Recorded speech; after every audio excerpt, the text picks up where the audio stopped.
Well, good morning and welcome once again to Elevens. This is show number 241. It's Sunday, 29th of May, and I've got a bit of a bumper show for you this morning as I missed Wednesdays due to other activities. So what have we got for you in today? Some news from Austria is that wheelies and stoppies are now banned. The Cafe Margate Meltdown run has been cancelled again. EV charging costs are up 21% at public fast chargers. Microchip shortages are fueling global delays on new bike deliveries. The launch edition of the Livewire Del Mar S2 actually sold out, though, in 18 minutes. And we'll also take a look at another electric motorcycle, the Energica Experia, which is billed as Europe's first zero emission green tourer. And we'll conclude with today's discussion point. And this one is about the concept of something called traffic evaporation. The idea is that if you squeeze traffic into a restricted space, some of the people making that journey will change their mind. And so you'll actually not create traffic chaos, but you'll actually improve traffic flow in certain circumstances. So as always, if you have comments, if you have questions, anything you want to say about the show, feedback's always welcome, of course. Do ask away. I'll get back to you if I can during the show. If not, I'll definitely answer you after the show.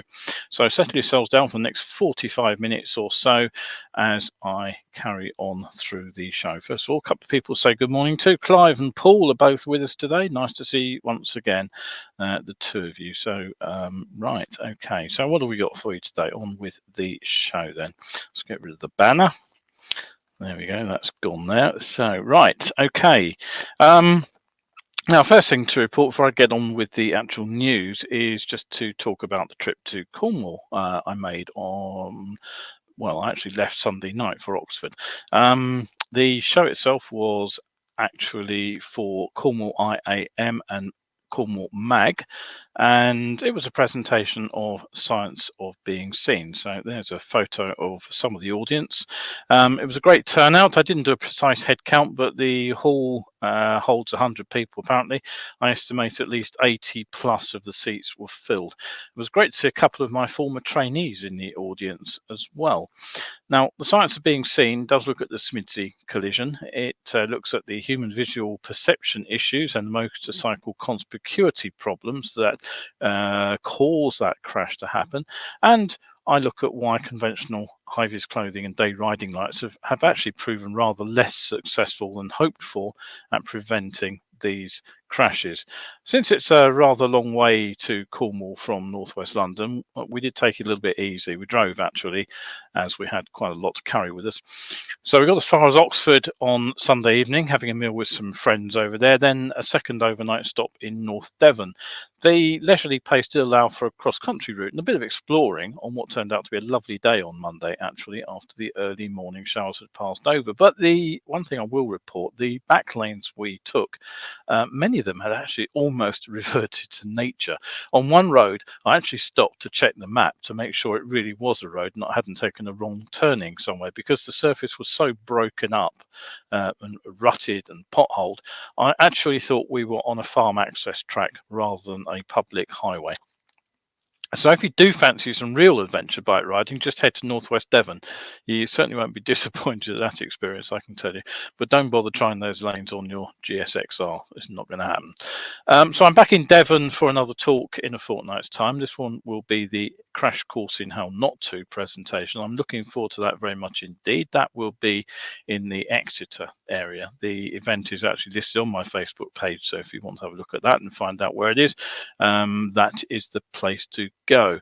One warning, actually, there seemed to be a lot of deer around this year. Now, we weren't far out along the M40 out of London on Sunday when I saw a deer at the side of the motorway in the lovely early evening sunshine about 6 p.m. that evening.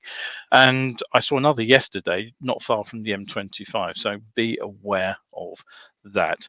Now, the next webcast, oops, what's going on here? Just click the right button. There we go. The next webcast of Sights Are Being Seen is actually going to go out on Wednesday, the 3rd of August. That will be the full presentation. So if you do want to see Sights Being Seen, put that date in your diary, Wednesday, 3rd of August. But this coming Wednesday, which is the 1st of June, if I remember correctly, I'll be delivering a fine detail presentation. Now that one looks at particular segments of the full presentation, but in detail. So I'll be looking at motion camouflage, and we'll be looking at lateral movement and how they work together to counteract each other. So that's Wednesday, 1st of June at 8 p.m. Tickets are available from the usual place. The link is up on the preamble to the show.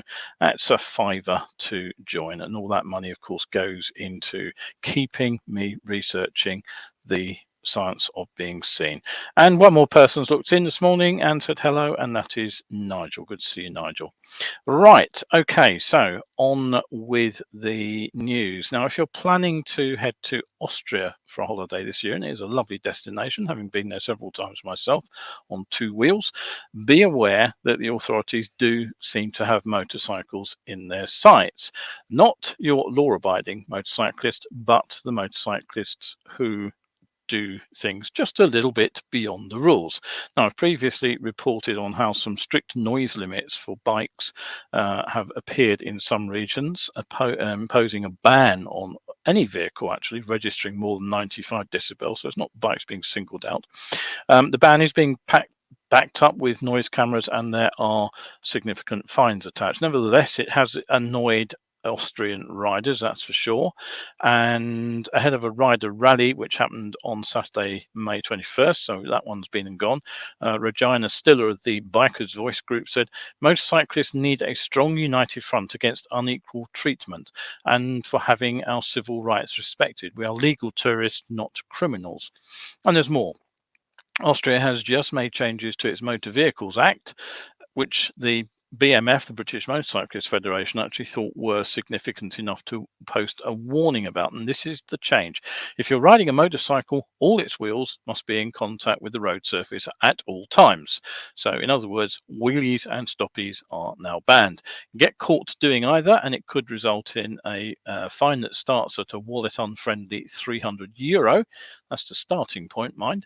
And it goes up to an eye-watering €10,000. And if that's not enough, if your behaviour leads a police officer to conclude that you're riding revert once you're out of their sight, they're legally entitled to impound your motorcycle for up to 72 hours, and that could seriously spoil your holiday.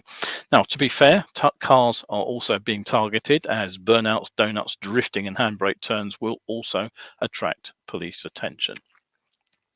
Okay, now, in other news, you're probably aware of an event called the Margate Meltdown. And somewhere, again, I have a picture of it. Here it is. This is the event. It is run by the Ace Cafe, and sadly it was shut down, of course, for 2 years due to COVID pandemic and the restrictions on gatherings. But unfortunately, the run that was also scheduled for Thursday, the 2nd of June, has now been nixed. So that is off the menu if you're planning to make it. Maybe the fact it's the 13th annual Meltdown that has some significance here. If you're hoping to make the official ride out, the announcement went up on the Ace Cafe London Facebook page, and it stated that the Margate Meltdown is unable to go ahead this year as planned, as Ace Cafe London were unable to secure the required road closures within the specified time limit. We can only apologise and look forward to seeing you instead at the Ace for the Queen's 70th Jubilee celebrations. One suspects that there may have been something of a conflict, perhaps between events that locals were planning to celebrate the Jubilee, of course, which is happening on that day, and perhaps didn't want the motorcyclists also grabbing bits of roads. But however, whatever the situation is, last year thousands of riders actually did make the run unofficially to Thanet, and comments on Facebook suggest that many are still planning to ride to Margate on the 2nd. Now, if you have an electric motorcycle, you may be interested to know that the latest data from the RAC suggests that the cost of charging electric vehicles has also risen sharply as energy costs soar. And it's the pay-to-go non-subscription charges at public fast chargers that have gone up fastest. They're up by over 21% in the last 9 months. Home charging has also gone up, although not as much, depending on the tariff that you're on. But the motoring organisation says that per mile it's still cheaper than petrol or diesel, and that petroleum-based fuel prices have actually gone up more rapidly as supplies of crude oil struggle to meet demand. The average cost of a litre of petrol has increased by 25% since last September. Diesel has gone up by 30%. I would say it's possibly a little bit more than that, actually. But anyway, hey ho, that's their figures. That's the official ones. The quickest places to charge are, of course, the most expensive, with the ultra rapid chargers costing on average 14% more to use than simple rapid chargers. Charging from lampposts is 46% cheaper than on-road rapid charging, and the RAC said again that the cheapest way is to use overnight electricity at home. Unfortunately, lamppost charging, the only option for those of us without a garage or a driveway, still from a widespread option. According to data from the RAA, just 87 councils out of almost 400 across the UK actually have applied for the on-street residential charge point grant since 2017. So if you are in a council which isn't pursuing charging from lampposts, tell them to pull their finger out and get on with installing them. Right, okay, don't forget you are watching Elevenses with Kevin Williams here. The show goes out normally Wednesdays and Sundays. It's normally live. Very occasionally I have to do a pre-recorded show, or even more occasionally I have to cancel one, as happened on Wednesday. So we're doing a bit of an extra length show today to make up for the loss of Wednesday's show. Now, next story, Harley Davidson. Now, I mentioned last week that Harley Davidson had actually shut down 2 production lines for gasoline-fueled bikes due to what they said were issues with components. The 2-week halt was blamed on a regulatory compliance matter with a component from a third-party supplier. Harley didn't actually identify either the part or the supplier, but speculation suggested that if it's something that actually brings every production line to a halt, then the component has to be something that's fitted to every model. And the finger was pointed at the possibility of it being electronics based. Now, here in the UK, I have to admit that I'm personally hearing stories of new bikes that have been ordered this spring, and likely that delivery won't take place any earlier than autumn. The Yamaha R7, which is a brand new model, of course, one of the few brand new models that we've seen on the roads recently, I've only actually seen one of those actually on the road, and the reason is apparently that the delivery being suggested is September for those models. Normally, of course, it would take a lot less time than that. And it's not just the UK that is being affected. It seems that countries around the world are suffering unprecedented delays in the delivery of new machines. Indonesia, which is not just one of the biggest and fastest growing markets for PTWs, is also going through a difficult time. And of course, they manufacture a lot of their own machines in the country. Many dealers out there are also unable to promise delivery of any particular model within 3 months. Normally, the locals say it would take less than a month, and usually just a week from order to delivery. So out there, it's being put down to issues with semiconductor supply and the resulting shortage of microchips, most of which are sourced from 3 places: Taiwan, which delivers most of them, the United States, and also Japan. And of course, it's not just motorcycles that are being affected. Look around and you'll see that Toyota has said just last week that it's slashed tens of thousands of vehicles from this year's global production run. And a spokesman for the company said the shortage of semiconductors, spread of COVID-19 and other factors are making it difficult to look ahead, but will continue to make every effort to deliver as many vehicles to our customers at the earliest date. Now, the result of this has been the suspension of manufacturing in May and June for 16 Toyota production lines in 10 plants.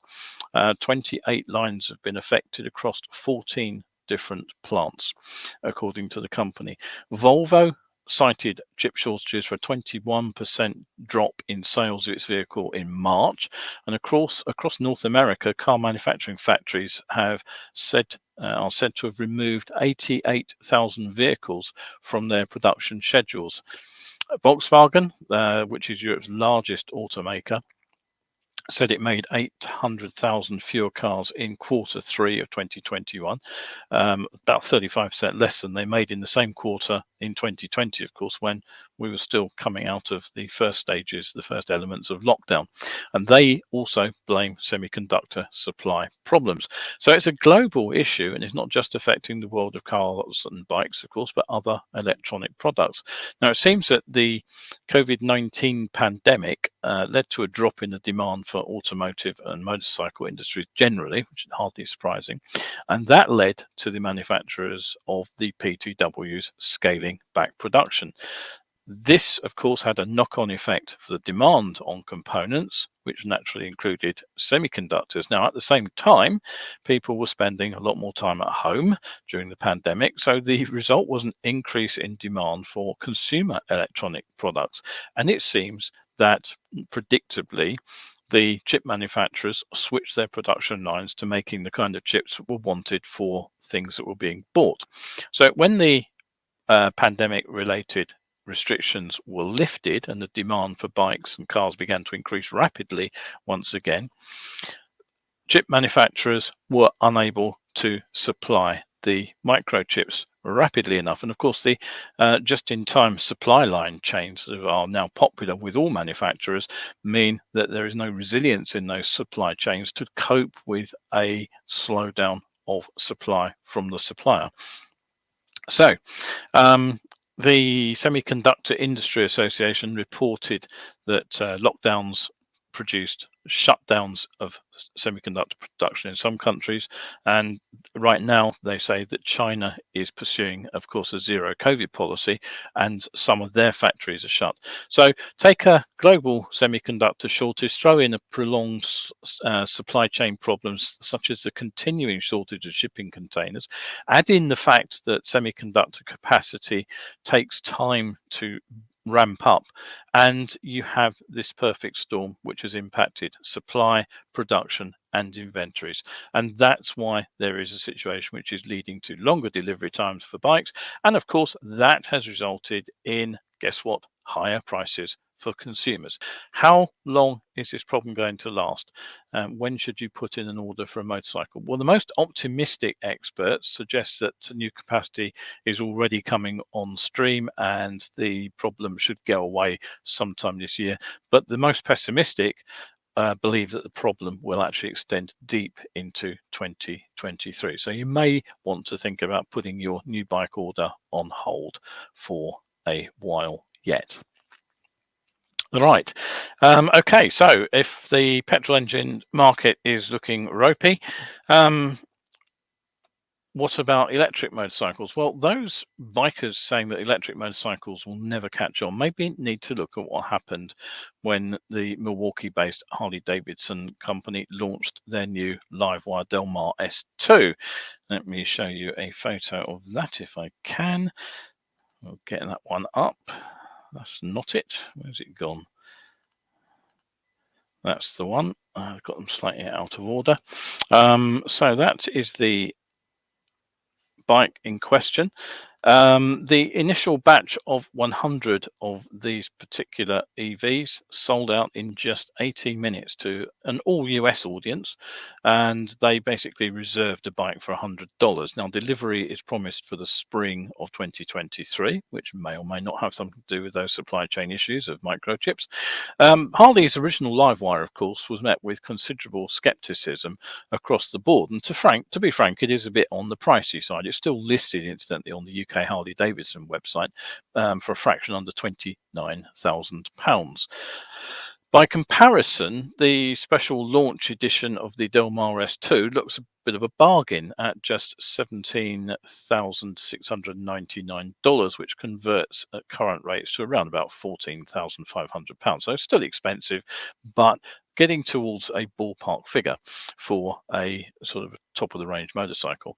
The production version looks likely to hit the UK, and it's being touted that the price in the US would be $15,000, so it's slightly lower spec than the launch version. And it's predicted, of course, that by the time the dollar-pound transition has been made, it will cost about £15,000 over here. Right, so you probably recall that Harley-Davidson have spun off the Livewire name to create a new brand in collaboration with the Taiwanese bike manufacturer Kymco. So Livewire have been looking at creating a cheaper, lighter, next generation set of electric motorcycles.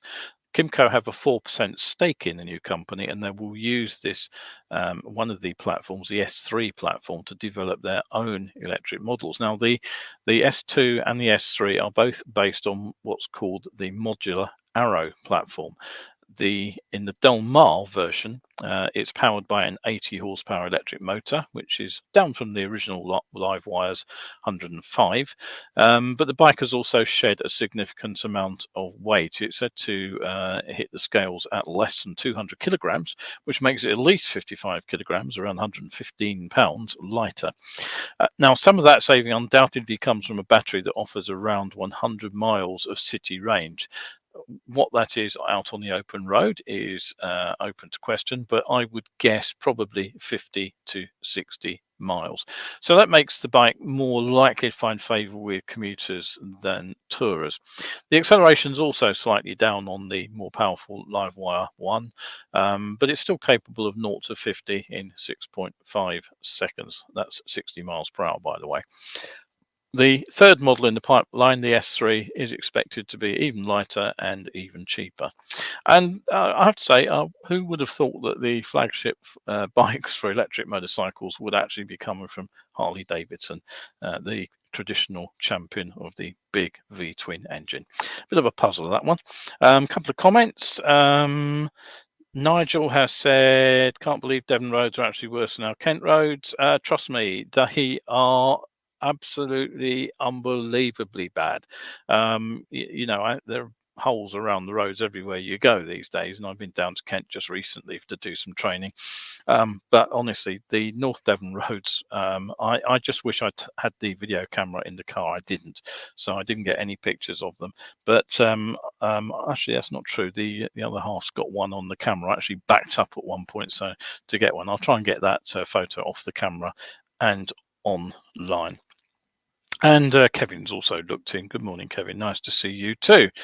Right, so as I said, we've got a bit of a bumper show today, slightly longer one than normal, because I'm making up for lost ground as we missed Wednesday's show. So if it seems a long one today, the answer is it actually is. Now, have a look at this particular bike. Let me get the picture up. After all the effort I make to put them in order, for some reason they've gone out of order again. Have a look at that and see what you think. Is that the bike that could sway you, perhaps? It's a little bit moody sunset shot, but I think that's quite an attractive looking machine if you're into the sort of chunky adventure bike look. So you might be asking yourself, is it a BMW GS? Is it a Ducati Multistrada, a Honda Africa Twin, a Triumph Tiger, a KTM, Yamaha, Suzuki? No, this shot is of the Energica Experia. It's built on a completely new platform. The bike is said to be optimized for long-range two-up comfort with an aerodynamic sport touring fairing. It comes with adjustable windscreen and an ample 112 litres of hard luggage capacity, and it's an EV. It's got a newly designed electric powertrain and an increased battery capacity, and it's said to have a centralized and lower center of gravity, which allows for better low-speed rideability. So I think that's actually quite an attractive motorcycle. The The bike is actually capable of delivering a continuous 60 kilowatt, which is 80 horsepower, at 7,000 RPM. It reaches a peak of 75 kilowatts or 102 horsepower at 7,500 RPM. And as usual, torque is pretty impressive, 115 Newton meters or 85 foot-pounds. Now, like most electric bikes, top speed is held down by the amount that the engine can rev, and it reaches 112 miles per hour or 180 kph if you prefer, but it will get there pretty rapidly. The 0 to 60, 100 kilometers per hour time is 3.5 seconds. But here's the impressive bit. The range is claimed to be no less than 261 miles in city mode and 130 miles in extra urban use. The combined use range is claimed to be 160 miles. So this is a bike that can genuinely do much of a day's riding. Okay, what else do you get with it? Well, you get all the usual features on a modern motorcycle. Bosch provides 4-level regenerative braking, high, medium, low and off, which works with the cruise control incidentally to maintain speed but recover energy when decelerating. You get cornering ABS, you get 6-level traction control, you get 4 preset riding modes: eco, urban, rain and sport, and you can program 3 yourself. And in case you can't park the bike by rolling it backwards and forwards, remember with an electric motor it's not quite so easy to trickle it forward on the clutch. The bike actually comes with a slow speed park assistant, and that provides an ultra slow forward and reverse mode. The lithium polymer battery has a nominal 19.6 kilowatt hour capacity, and it's claimed to have a 1200 cycle life with up to 80% capacity for the battery, and it can be fast recharged. It also features something called a long period rest ability, and basically that's an automatic maintenance and balancing of the batteries, which the motorcycle does itself if you don't use it for a long time, and that again helps extend the life of the battery. The front section of the frame is a tubular steel trellis. It comes with aluminium plates and swing arm at the rear. Sacks provide the forks. They've got adjustable preload, rebound and compression, damping. The rear shock appears to have adjustable preload and rebound only. 4-piston calipers at the front are from the Brembo catalogue, as is the single twin piston at the rear. Wheels are fairly standard: 120 70 17 and 180 55 17, which means it's basically road oriented, and they're basically shed with Pirelli Scorpion Trail 2 tires, which are sort of semi off on road, semi off road design. Final drive, interestingly, is by chain, whereas some bikes are using belts. The bike gets the usual 5-inch color TFT display. A nice touch is no less than 4 USB ports. 2 are on the dash, 2 more are in a lockable waterproof storage compartment, so you can put your phone out the rain. The seat height is a not too tall 847 millimeters, that's just over 33 inches, but the large battery does increase the all-up weight. It's a fairly beefy 260 kilograms, so it would be important that that weight is carried low down. But have a look around the petrol engine catalogue, you will find motorcycles that heavy with a petrol engine.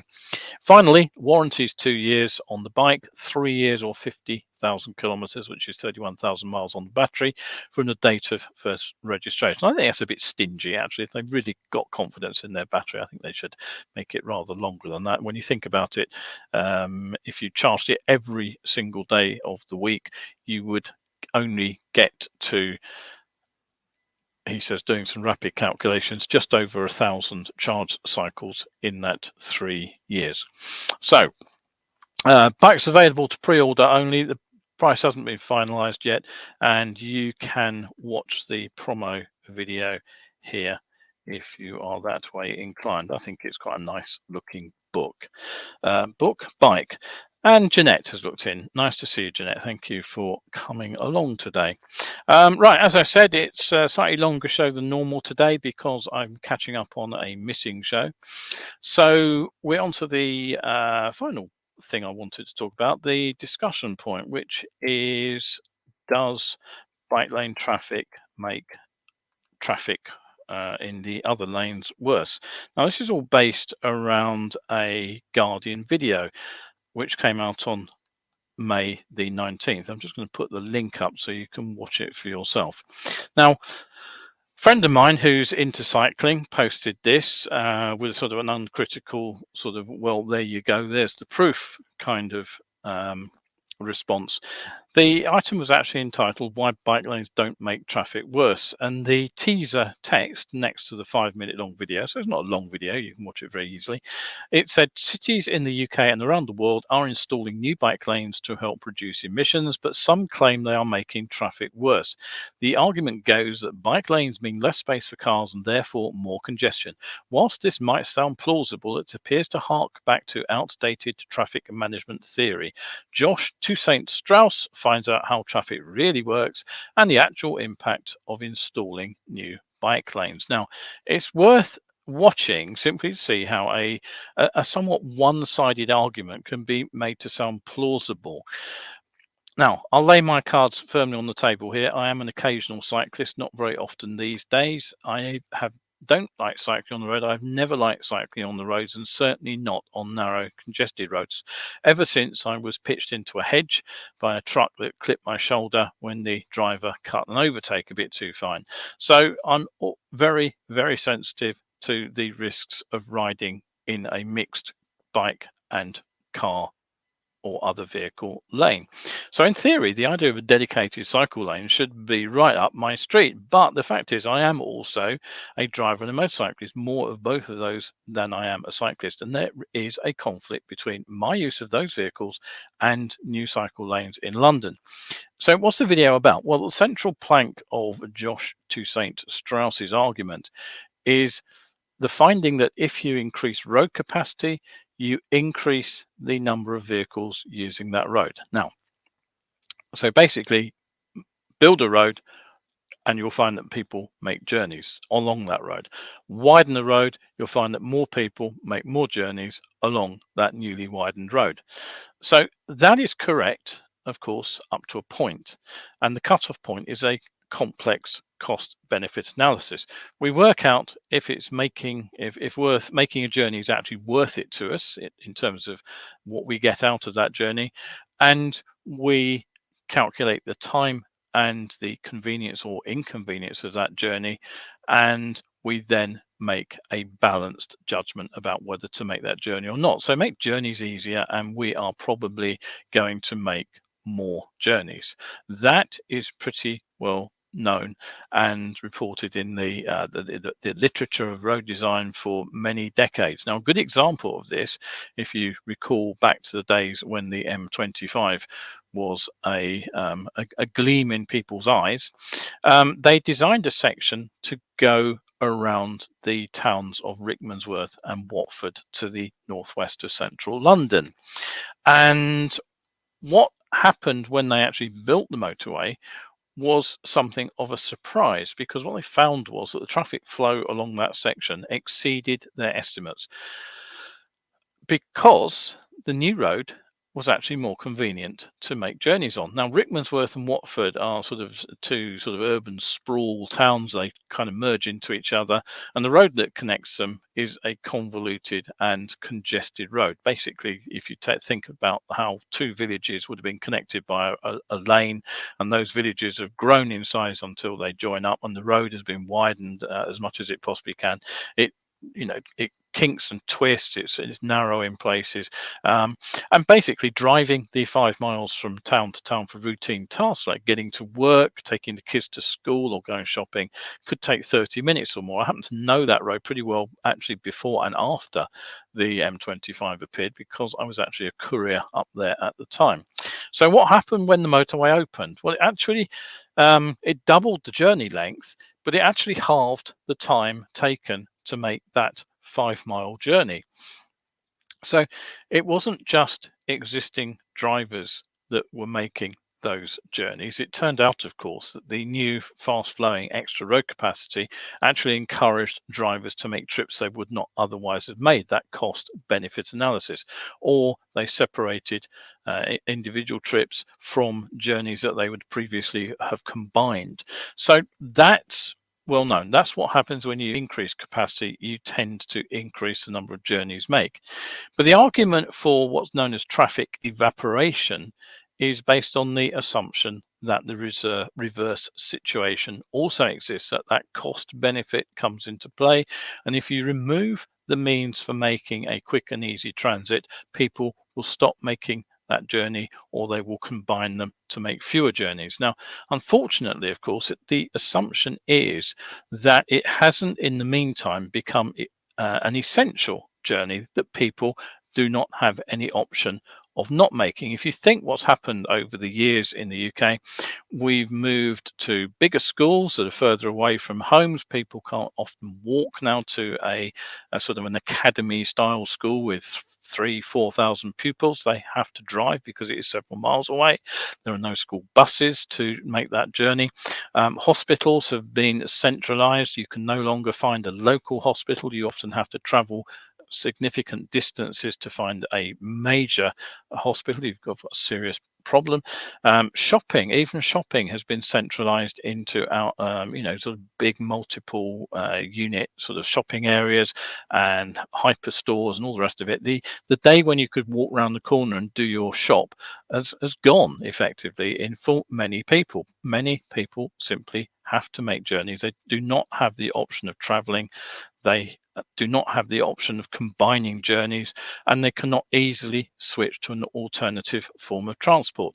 One of the issues in London, of course, is it's very good for getting in and out of the middle, but it has been very difficult for many years to go across the city from point to point without going into the radial hub and then coming out again, which of course makes for very long, convoluted journeys. It's one of the reasons that Crossrail's gone in. So now, as it happens, the video, whilst implying that traffic evaporation is actually a given by putting cycle lanes in and squeezing the remaining traffic into a reduced space, it actually does admit that some people will need to continue making the same journeys when road space is taken away, even if it takes them longer. So isn't that actually a tacit admission that the cycle lanes that this person is actually saying will reduce traffic and make it better for everyone are actually not doing that at all? I would say it completely contradicts the headline that says why bike lanes don't make traffic worse.